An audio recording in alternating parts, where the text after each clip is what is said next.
Hello, hello, hello. Today is Saturday. I have been up and at it. Today is the first day of 7 on 7. So, had a board meeting, had 7 on 7, and then I went to a send off party for my little cousin Josh. He's going to the military on Monday. But I came on here for a praise report about emotional regulation. I was able to go see my family and stay emotionally regulated.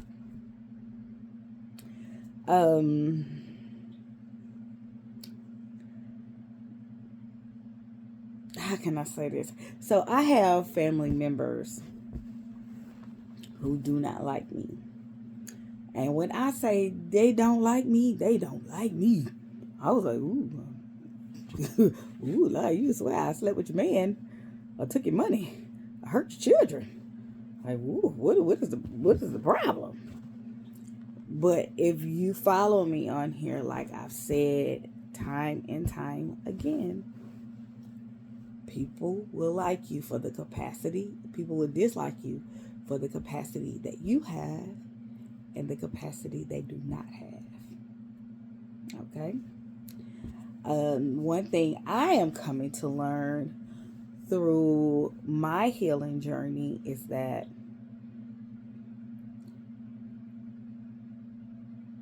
I can do things that a lot of people can't do. And it puzzles me. Now, I had a talk with my dad just last week, right?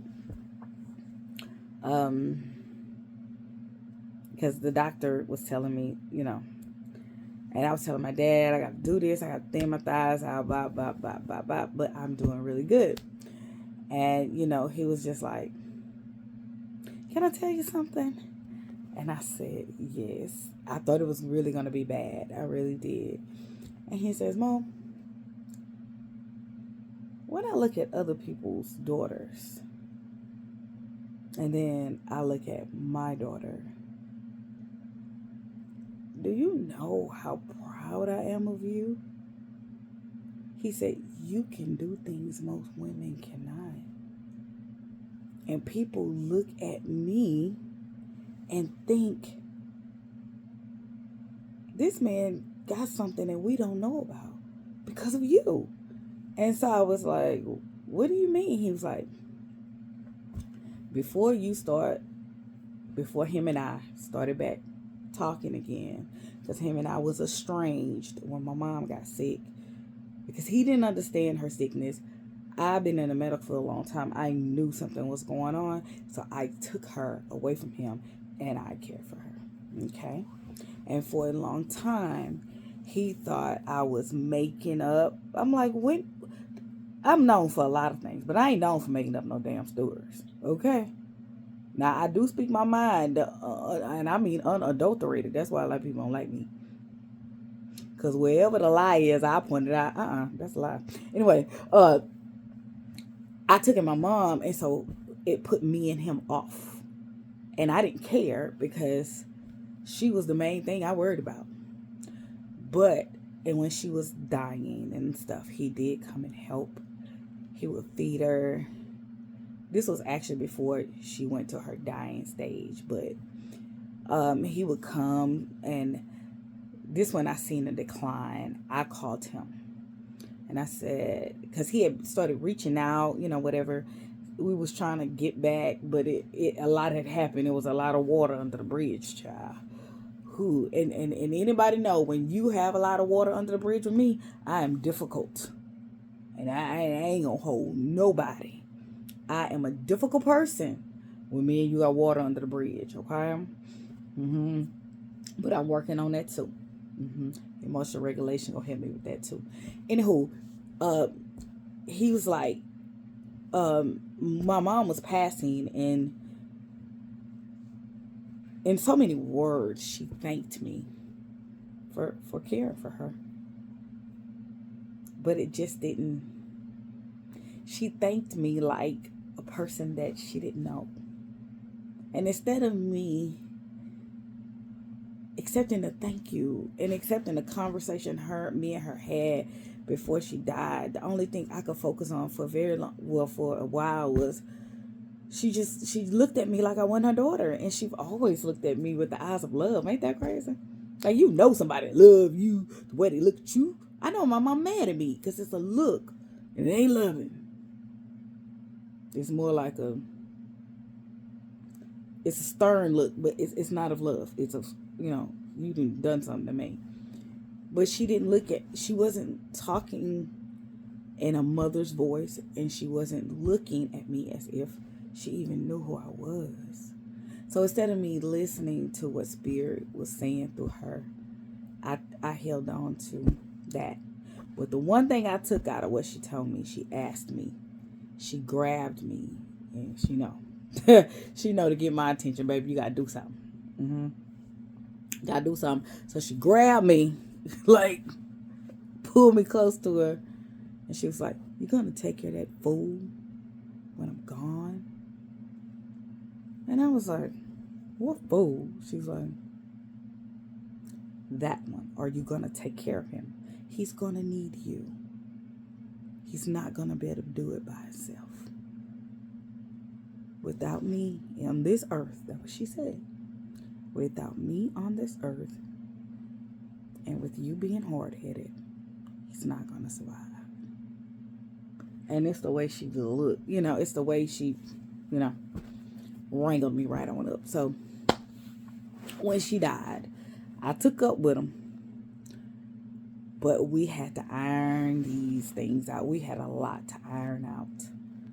And so him and I have done a lot of talking, a lot of communicating, and I'm able to share with him what I feel, and he's able to share with me what he feels, and and we are in a place to where we have mutual respect for one another. And he said, when I look at other people's daughters, they just cannot do what you do. And he said that since I started back coming around, because he's dating a lady, don't get me wrong, he's dating a lady, and she have children, grandchildren, and great-grandchildren, and all that. So I go over their house and spend time with them a lot, and plus my baby loved his grandparents. He missed his grandmother, but he loved, Miss Carolyn and my dad. So we go over there a lot, and he said that the way that they used to treat him and talk to him before I showed up in the picture was very disrespectful, like. And at first, when they first met me, they thought it was a show, but everybody do that. When they first meet me, they be like, I thought you was putting on a show. I'm like, no, this is me. I don't know nobody else to be but me. But once they realize it's not a show I'm putting on, this is me, they really, really, really, Pop said they would ask him like man advice. And he was like, but your daughter, you raised her. And he said, it set in that who this woman is a complete reflection of me because of how stable she is as a woman.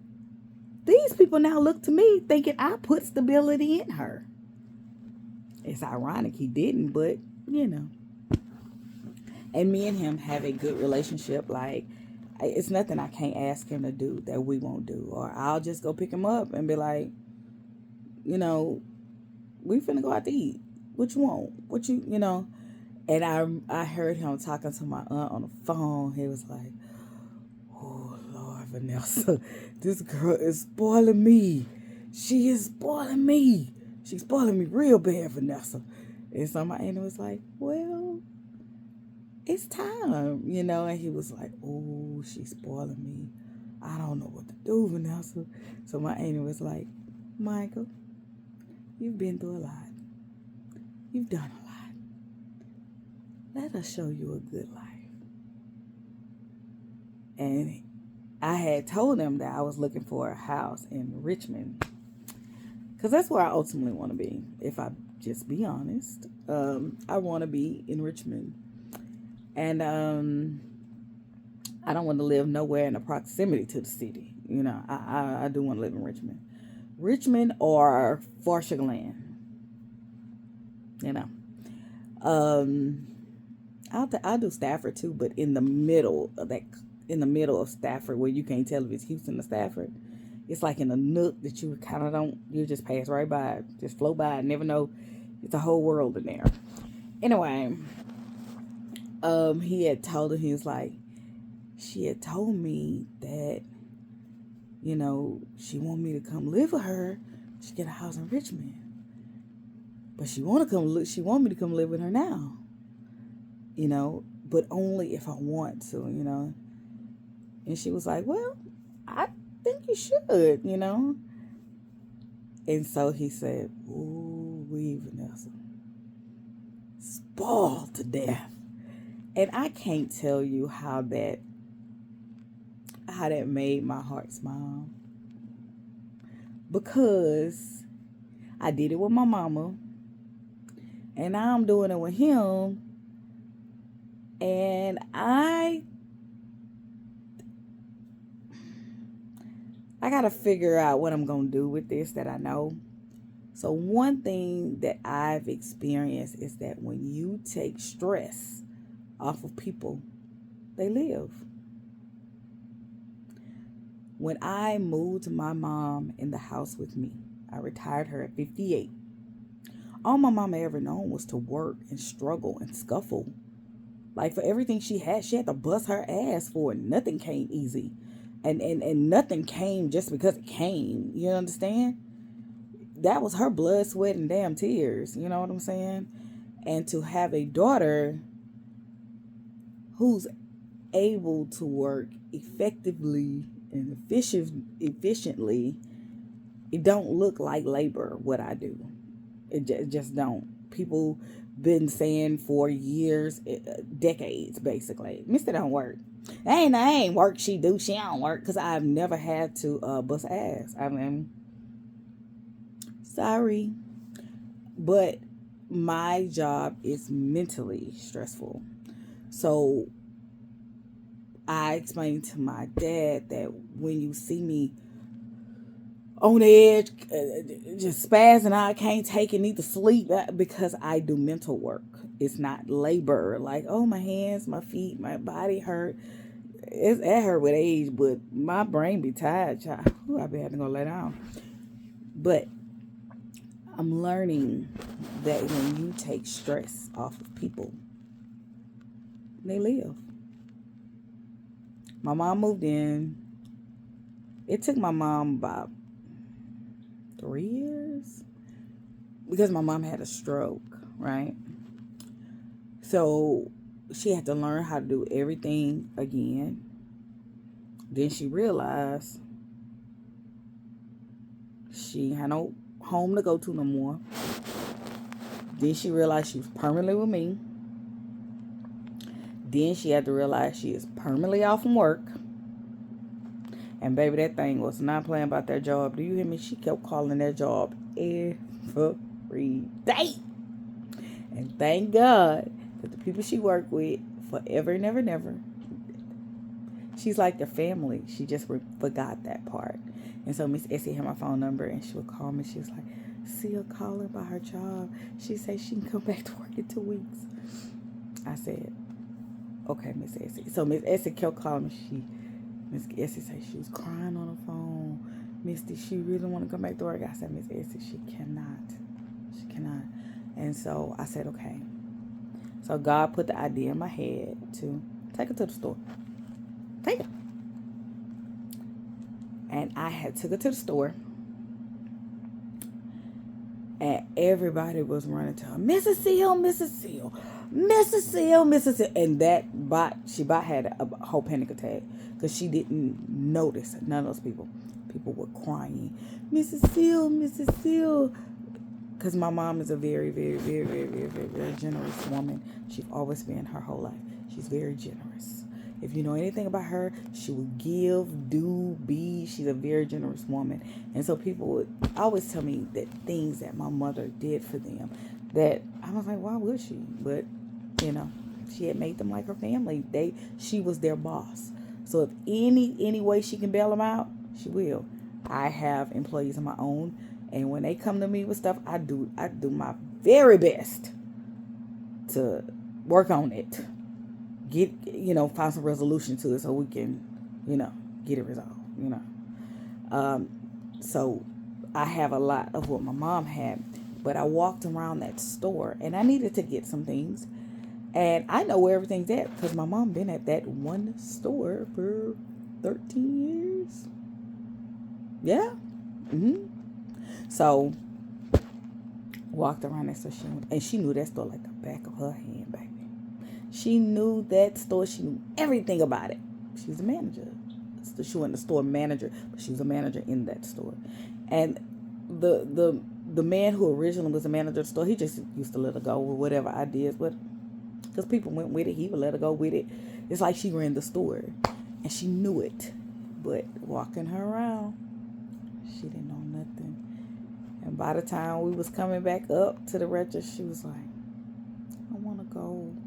I just want to go. I said, okay. So I set my basket to the side.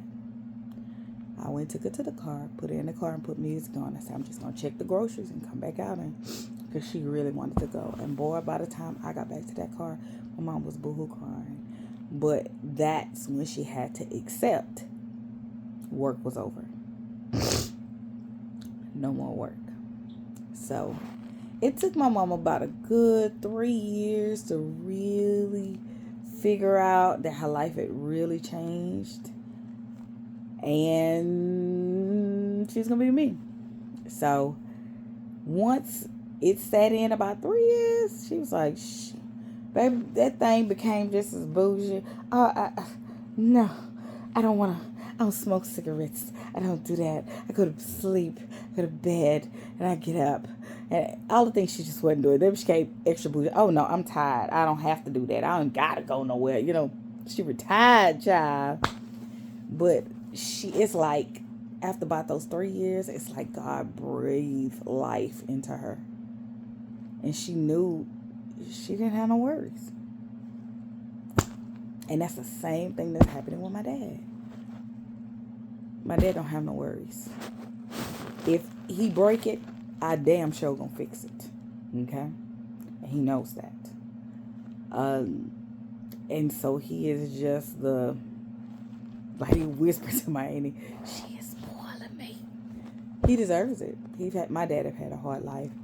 A lot of it he put on himself, but a lot of it was given to him. Real bad treatment as a child, growing up, just cruelty, So I look at his life and the life that he lived, and I was like, man,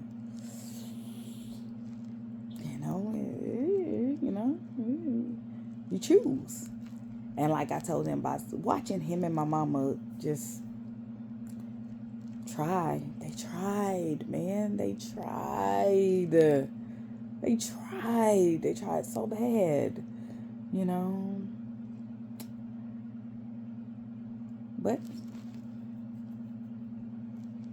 they have a daughter that paid attention and who's able to make life a little sweeter for them.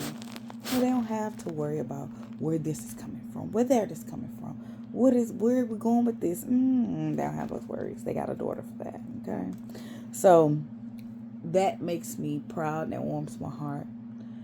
And even when I went over my cousin's house today for the going away party, I know people don't like me. It's okay. But I felt so emotionally regulated because nothing inside of me was bothered. Normally, my anxiety and panic, it will be so bad to where I'll just get up and just quietly leave. I used to do that a lot. People like, who just go here trying just to keep me regulated? But I felt nothing. Absolutely nothing. And I'm so proud of my emotional regulation because I did not need external validation. I was already validated internally. I didn't need none of that. Oh, man. I can't explain how that makes me feel. It makes me feel good. It does. And it makes me feel so accomplished. My growth, to see me growing. Wish my mama could see it. But I know she's somewhere in an invisible realm, looking at her daughter live and thrive, and not just sit around and survive.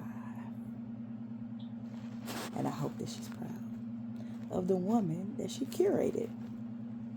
Namaste.